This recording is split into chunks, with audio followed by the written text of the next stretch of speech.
Tu savais que des milliers de visas d'étudiants internationaux ont été rejetés cette année 2025 au Canada et plusieurs personnes se posent la question à savoir quelles sont les raisons derrière ces refus. Aujourd'hui, dans cette vidéo, je vais t'expliquer 4 raisons principales qui font que ces demandes de visa ont été rejetées.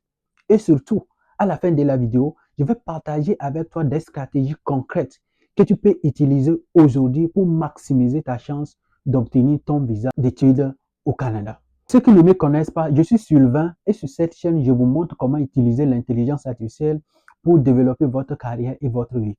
Et surtout, pour ceux qui ont des rêves d'immigrer au Canada, comment utiliser l'intelligence artificielle pour optimiser vos dossiers.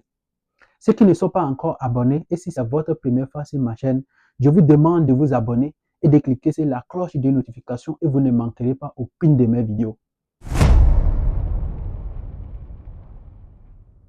La première raison principale, c'est le manque de preuves financières. Le gouvernement canadien veut rassurer que l'étudiant en question a des moyens suffisants pour pouvoir payer sa scolarité et ses dépenses. C'est-à-dire quoi? Il veut voir des relevés bancaires avec des mouvements. Par exemple, certaines personnes montrent des relevés bancaires alors que l'agent en question veut s'assurer que la personne a présenté des relevés bancaires sur plusieurs mois et en plus des ressources financières familiales comme les prêts, comme les bourses d'études, comme les biens immobiliers, etc. Puis, je vous donne cet exemple aussi. C'est quoi le gros problème? C'est parce que l'agent en question, il constate que l'étudiant en question, il présente un relevé bancaire d'un compte qui était peut-être vide dans un mois auparavant ou bien 2 semaines avant, et puis récemment, le compte est rempli. Donc, un compte vide hier est rempli aujourd'hui, ça ne rassure pas l'agent d'immigration de vous accepter et de vous donner votre visa. Donc, il faut présenter les relevés bancaires sur plusieurs mois avec des mouvements et des activités sur le compte bancaire. C'est la première principale. Le gouvernement veut s'assurer réellement que l'étudiant en question a des ressources financières suffisantes pour payer sa scolarité et puis ses dépenses.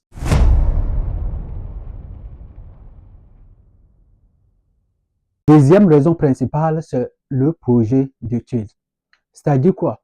Lorsque toi, tu as un parcours académique peut-être dans un domaine, sciences physiques, etc., ou bien même c'est un domaine de la biologie, et puis toi, tu as choisi une formation dans un autre domaine. Par exemple, dans ton pays, tu as un diplôme de biologie, maintenant tu as choisi un DP peut-être en coiffure qui n'a même pas un lien avec ton parcours antérieur. Que les agents d'immigration ont l'habitude de dire, c'est quoi? Lorsque ton choix ne fait pas de sens, le visa ne passera pas. Donc, il faut qu'il y ait une cohérence avec ton domaine ou bien tes études antérieures. Moi, je vous donne un exemple. Peut-être tu as fait les sciences physiques dans ton pays, tu as un diplôme de licence ou bien tu as un diplôme de master ou bien maîtrise dans ton pays et tu veux venir étudier au Canada. Avec ton bagage intellectuel que tu as, peut-être tu as étudié les sciences physiques, bien sûr. Tu peux choisir par exemple un DP en électricité ou bien un DP peut-être en mécanique. Mais pourquoi aller choisir un programme qui n'a même pas un trait avec ton parcours antérieur, quelque chose de quoi, quelque chose de, je ne sais même pas, qui n'a même pas de trait avec ton parcours antérieur. Donc, ils essaient de voir en réalité que ce que la personne veut faire, il a juste choisi, c'est un prétexte pour venir au Canada, ou bien la personne en réalité veut étudier. Vous voyez tout ça? Cet aspect, l'agent prend du temps d'étudier. Du coup, c'est pourquoi cette phrase fameuse dit quoi? Ça dit que si ton choix ne fait pas de sens, le visa ne passera pas. Donc, faites bien votre projet d'études. Quand je parle de projet d'études, ça concerne votre demande d'admission. Pour quel programme vous avez demandé votre admission? Pour quel programme vous avez eu votre admission? Parce que cette lettre d'admission qui conditionne votre demande de visa. Maintenant, si vous présentez une lettre d'admission dans un autre domaine ou bien écarté de ton champ d'études, je pense que l'agent en question ne va pas considérer, il ne va pas prendre ça en considération. C'est pourquoi d'ailleurs, faites un bon choix qui est lié à ton domaine ou bien à ton parcours antérieur. Cela va beaucoup vous aider. La troisième raison principale, c'est quoi? Lorsque l'étudiant en question donne l'impression de venir s'installer définitivement au Canada. C'est-à-dire quoi? Lorsque vous montez vos dossiers, vous devez prouver en réalité que vous avez des liens forts dans votre pays et vous allez retourner.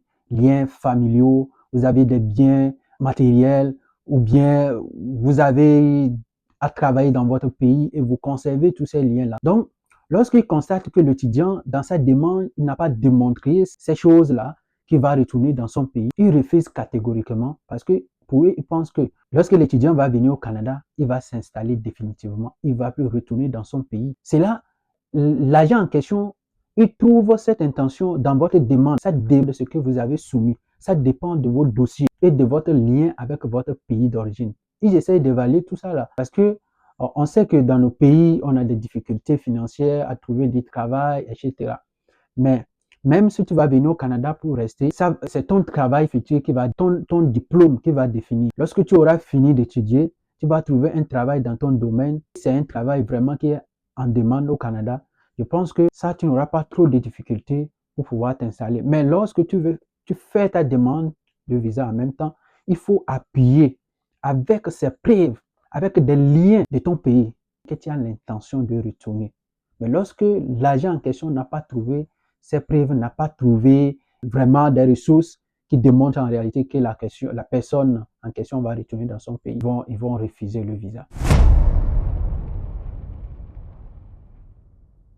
Quatrième raison principale, c'est documents incomplets ou bien mal préparés. C'est-à-dire quoi? Vous avez mal rempli peut-être un formulaire que vous devez prendre le temps de bien remplir. Soit vous avez fait certaines traditions qui ne sont pas bien certifiées. Et il y avait une histoire qui était passée entre-temps. C'était quoi?